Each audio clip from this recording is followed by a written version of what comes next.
لو فقدت شغلك فجأة وأنت في الإمارات هتعمل إيه؟ 90% من الناس اللي شغلها بيقف في الإمارات بيغلطوا نفس الغلط ويخسروا كل فلوسهم في شهور قليلة. السؤال هنا هتبقى واحد منهم ولا هتتصرف صح؟ ترجع بلدك ولا هتكمل في الإمارات؟ في الفيديو ده هقول لك خطوة بخطوة تعمل إيه لو فقدت شغلك فجأة في الإمارات، وإزاي تطلع من الأزمة دي بأقل الخسائر الممكنة.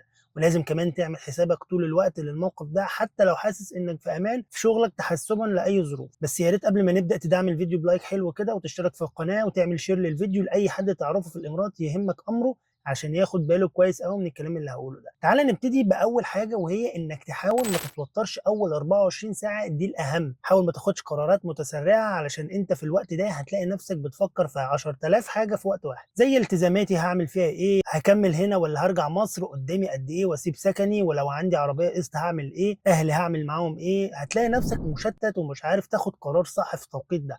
فحط في بالك كل ده مقدر ومكتوب، وده نصيبك، وما تزعلش بقدر ما هتحاول تتعايش مع الموقف ده وتفكر صح. ده مبدئيا. اول حاجه لازم تفكر فيها هي معاك فلوس قد ايه وتكفيك قد ايه لحد ما تخلص المده المحدده ليك في الشركه، وبناء عليه هتعرف تاخد قرار يخص مستقبلك في الغربه. هتقرر تكمل ولا هترجع مصر وتبتدي حياتك من جديد، لان انت في اغلب الاوقات بيبقى ليك شهر فقط بعد الاستغناء بتحاول فيه تقرر هتعمل ايه. في ناس بتقرر ترجع مصر وتقول كفايه كده غربه، وناس تانية تقول لك لا انا عايز اكمل هنا وادور على شغل تاني، وبيبقى في تحدي صعب قوي ان يلاقي شغل في الشهر ده. وناس كتير للاسف مش بتلاقي وبتكمل مخالف وقاعد يصرف من الفلوس اللي معاه ويدخل في قصص تانية ومشاكل كتير انت في غنى عنها. تاني حاجه لازم تحسب فلوسك بالملي، واقصد فيها فلوسك اللي جمعتها في كل سنين غربتك. عندك كام في البنك، وليك مستحقات قد ايه في الشركه، ودي ليها فروع كتير. زي مثلا لازم تبقى عارف مكافاه نهايه الخدمه ليك قد ايه من اول ما تبتدي الشغل لحد وقت الاستثناء، ودي بتتحسب مثلا اول 5 سنين ليك بيبقى ليك 21 يوم كل سنه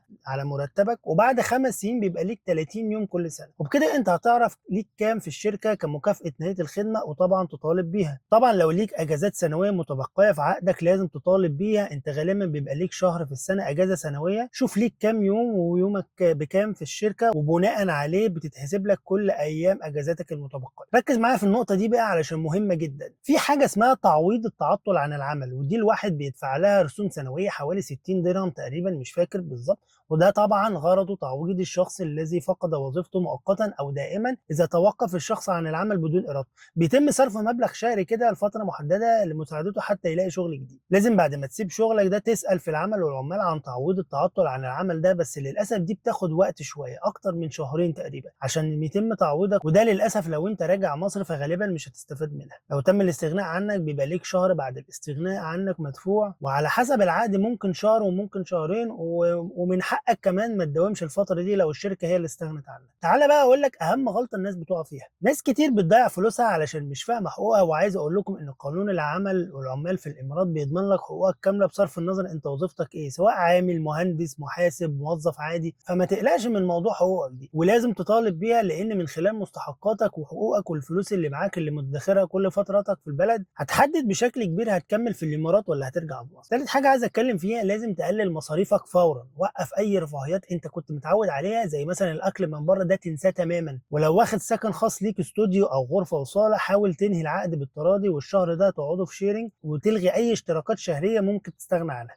وطبعا ما تخليش اي اقساط عليك لو شاري حاجه بالتقسيط، علشان لو قررت ترجع مصر ما تخليش عليك قضايا، طبعا علشان الحرام والحلال، وعلشان برضو تبقى فاتح الباب لو جات لك فرصه تانية ترجع للامارات تبقى الامور بسيطه وسهله. دايما في الحته دي بالذات بشوف ناس كتير قوي واخده حاجات بالقسط او قروض او ايجارات، وفجاه سابت البلد لسبب ما، وما سوتش الامور دي كلها على اعتقاد منها انها خلاص قررت ان هي ترجع مصر خلاص وهتستقر في مصر، ومش محتاج يسوي الامور الماليه دي قبل ما ينزل سواء بمزاجه او غصب عنه. لكن المفاجاه بقى انه لما بينزل مصر فتره ويستقر ويحاول يشوف مصدر رزق ليه، والامور ما بتمشيش زي ما هو متوقع، يجي على طول في باله اقتراح انه يرجع تاني الامارات، ويجي له فرصه مثلا شغل تاني في الامارات، ويسال بقى في جروبات الجاليه. انا بشوف على الفيسبوك للاسف انا كان عليا اقساط كذا وعايز ارجع، ايه الاجراءات اللي ممكن اعملها، هل يوقفني في المطار. كل دي امور انت تقدر تحلها قبل ما ترجع نهائي مصر. حتى كمان هتكون مرتاح نفسيا انك مش عليك اي ضغوط او مشاكل من اي نوع لو قررت ترجع تاني الامارات. دي كانت نقطه مهمه قوي كنت حابب اوضحها لفئه كبيره هنا. رابع حاجه بقى وده المهم، لو شايف انك لسه ما حققتش اللي انت عايزه من الغربه لازم فورا تاني يوم تبدا تدور على شغل. ما تحاولش تضيع كذا يوم في التفكير هعمل ايه، لازم تاخد يوم او يومين بالكتير تفكير هادي ومن غير توتر ولا ضغوط، وبعدها على طول تقرر انك تدور على شغل. وتكون محدث السي في طول الوقت، مش لازم علشان انت بتشتغل وحاسس انك في امان في شغلك وامورك مستقره تهمل السي في بتاعك، لا انت لازم كل شهرين ثلاثه كده تظبط السي في بتاعك، بحيث ان لو حصل اي ظروف مش متوقعه ولو حتى لقيت فرصه تانية احسن تقدم فورا، تبقى جاهز لاي تغيير. تقدم كل يوم على شركات على موقع لينكد ان او انديد ومواقع التوظيف حتى لو مش في مجالك. ما دام قررت تكمل في البلد تحاول على قد ما تقدر تلاقي شغل وتعمل اقامه، ولما تقف على رجلك تبقى تدور على شغل مناسب ليك من غير توتر ولا تكون في سباق مع الزمن علشان ما تنتهيش فتره اقامتك وتكون مخالف. دي برضو نقطه مهمه جدا. كلم كل معارفك واصحابك وعلاقاتك بالعمل، مش عيب على فكره تكلم حد بقالك كتير ما كلمتوش. دايما المعارف اللي مش متوقعهم هم دايما اللي بيبقى عندهم المساعده والحل، يعني ما تيأس او تتكسف مثلا تطلب المساعده من حد معرفه. حاجه مهمه كمان وهي انك لازم تطلب وانت ماشي من الشركه شهاده خبره بعدد سنين الشغل اللي انت كنت فيها في الشركه، وده حقك لانها هتساعدك كتير وانت بتدور على شغل تاني. وحاول تقبل باي شغل تلاقيه حتى لو مؤقت، ما تستناش الشغل المثالي، اي شغل يجيب لك دخل سريع مش وظيفه الاحلام، علشان بس ما تبقاش بتسحب من رصيد ادخارك، لان الحياه في الامارات مش رخيصه خصوصا لو ما فيش دخل ليك في الفتره دي. خامس حاجه ودي انا وضحتها قبل كده علشان الظروف اللي زي دي، وهي انك تحاول وانت مستقر في شغلك كده تحاول يكون في مصدر دخل تاني بجانب شغلك تحسبا برضو للظروف دي، مثلا شغل الاونلاين او توصيل او بيع خدمات او اي مهاره عندك تقدر تستغلها. ناس كتير جدا اعرفها كانت بتشتغل اوقات فراغها بجانب شغلها انها تنمي ليها اكتر من مصدر دخل يساعدها في الادخار من جهه، وانها تكون امان ليها ووسيله دخل كويسه جدا من جهه اخرى لو حصلت اي ظروف مفاجاه زي اللي بتكلم عنها دلوقتي. انا كنت عامل فيديو كامل ومفصل بتكلم فيه عن مصادر الدخل في الامارات سواء براس مال او بدون راس مال، ممكن ترجع تشوفه هيفيدك جدا، هسيب اللينك بتاعه في صندوق الوصف. سادس حاجة عايز اتكلم فيها وهي الاخطاء القاتلة اللي لازم تتجنبها اخر الفترة دي. القعدة من غير حركة اللي هو هتفضل مصدوم ومش عارف تفكر هتعمل ايه زي ما يكون انك اتفاجئت حاجة زي كده ممكن تحصل لك. لا، هو اي مغترب في الخليج عموما معرض انه يفقد شغله حتى لو عنده بيزنس خاص، لازم تبقى محضر للسيناريو ده. انا عن نفسي دايما محضر نفسي وبفكر لو حصل اي ظروف ما فقدت شغلي هنا هعمل ايه. ما تسيبش نفسك للاحباط واليأس في الوقت ده انه يتملكك، تقبل الامر وكمل وفكر بهدوء هتعمل ايه وايه الانسب ليك الفترة الجاية من وجهة نظرك انت مش من وجهة نظر حد تاني، لان انت اللي شايف وعايش ظروفك مش حد تاني. حاول تخرج من الضغوط والروتين اليومي وما تفقدش الامل. لو انت ربنا كرمك ولسه زي ما انت مستقر في شغلك حاول من دلوقتي تعمل حسابك وتعلم مهارة جديدة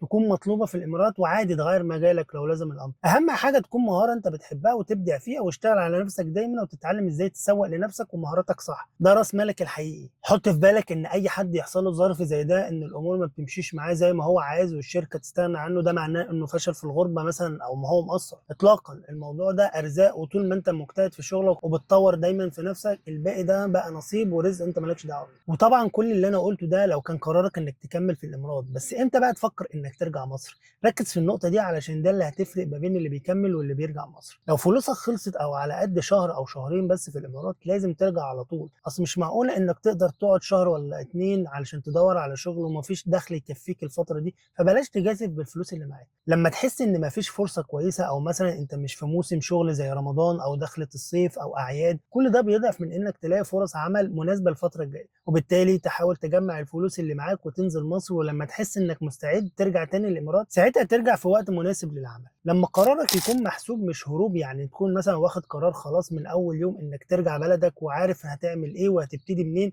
ويكون معاك مبلغ كويس تقدر تبتدي في حياتك في مصر. حاول ما تعاندش مع المنطق، لو الدنيا مش ماشيه معاك او مش ضامن تلاقي شغل في وقت قريب ما تجازفش وارجع فورا.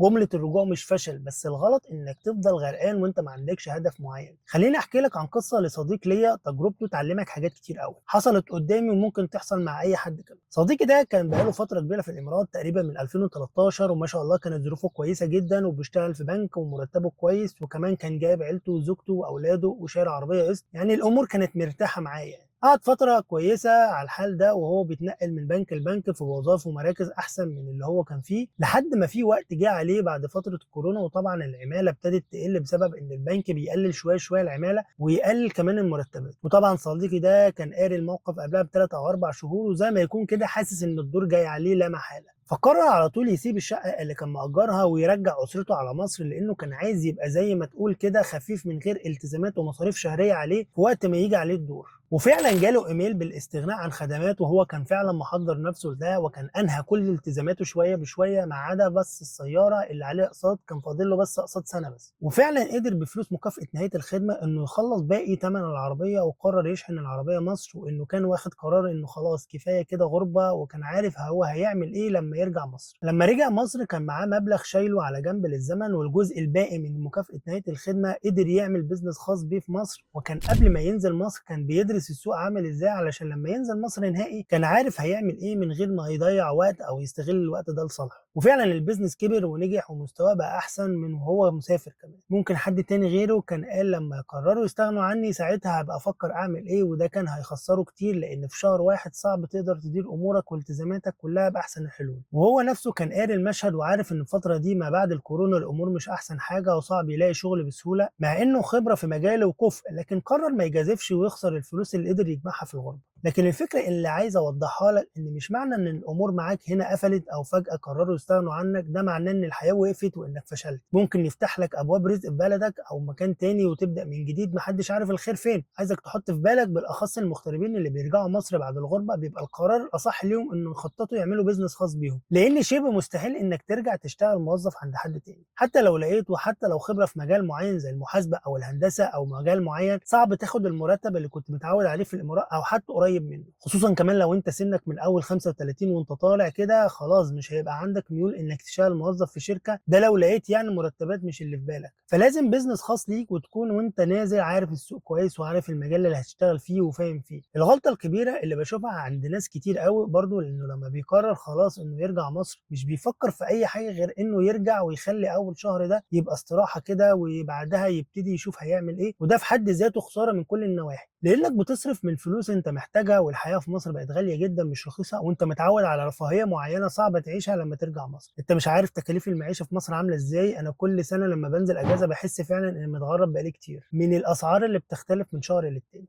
واوعى كمان تعتمد على حد وتدخل معاه في بيزنس وتقول هو فاهم في السوق عني انا شويه شويه هفهم الدنيا. الكلام ده مش صحيح. ما تبتديش اي بيزنس غير لما تدرس بنفسك كل حاجه كويس. في النهايه انا عايز اقول لك ان خساره شغلك في الغربه مش نهايه الطريق، دي مجرد مرحله صعبه بتعدي على اي مختلف. السؤال الاهم هتقوم تاني ازاي؟ وفي الغربه اقوى ناس هم اللي بيعرفوا يقوموا بسرعه. لو وقعت قوم، ولو تعبت كمل ما يهمكش، علشان ما حدش هيبني حياتك غيرك. دي غربتك انت وسنينك انت اللي بتاخد من عمرك مش حد تاني. اكتب لي في الكومنتات حصل معاك موقف زي ده قبل كده وتصرفت فيه ازاي. ولو عايز فيديو عن اسرع طرق تلاقي شغل في الامارات دلوقتي اكتب لي انا عايز، وما تنساش تعمل لايك واشتراك في القناه علشان تشوف الفيديوهات الجايه. واشوفك في الفيديو الجاي. سلام.